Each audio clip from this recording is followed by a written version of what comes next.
let's go on. The one who sits there, let me just give you some names. He's the I Am, the Alpha and Omega, the Ancient of Days, the Eternal God, the Invisible God, the Blessed God, the Mighty One, the Holy One, the Righteous God, the God of Gods, the King of Kings, the Lord of Lords, the Possessor of heaven and earth, the Blessed and Only Sovereign, the Lawgiver, the Judge of all the earth, and, we'll conclude it with this, He who is to be feared.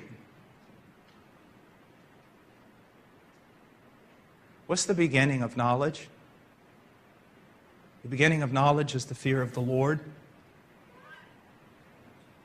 Let me say something, and I'm saying it purposely. If you don't fear God, you're stupid. You're just stupid. I know some of your children are going to come home, after church and say, I thought we weren't supposed to use that word. But you see, when I say that, isn't it amazing? You can hear someone talk about, well, fearing God really doesn't mean fearing God. You don't have to fear God, and you're not offended. But if I turn the tables and say, if you don't fear God, you're stupid, you get mad.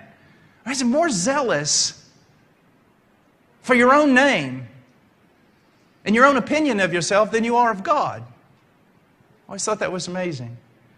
Whenever I've taught on the classical, biblical, and Reformed doctrine of the centrality of God, especially using a quote from John Owen about the centrality of God, that He's the center of all things, I hear people get mad.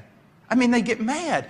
But if I trap them, if before I teach that, I talk about how important you are to God and how God's affections are set on you and how God's always thinking about you, you're like, yeah!